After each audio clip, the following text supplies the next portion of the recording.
اور ابھی آپ کو اہم خبر دیتے چلیں، پنجاب میں کورونا کی تشویشناک صورتحال کے پیش نظر ویکسینیشن سینٹرز کا دائرہ کار بڑھانے کا فیصلہ کر لیا گیا ہے۔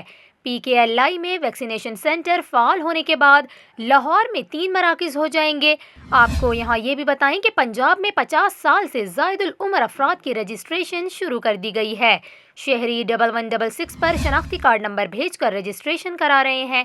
وزیر اعلیٰ پنجاب کا اس حوالے سے کہنا ہے، کورونا ویکسین خریدنے کے لیے 1.5 ارب کے فنڈز مختص کر رہے ہیں۔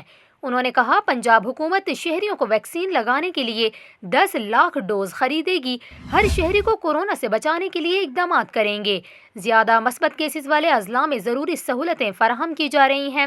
وزیر اعلیٰ پنجاب نے یہ بھی کہا کہ لاہور اور دیگر 8 شہروں میں مثبت کیسز کی شرح خطرناک حد کو چھو رہی ہے۔ عوام ماسک پہنیں، گھر میں رہیں اور سماجی فاصلہ اختیار کریں۔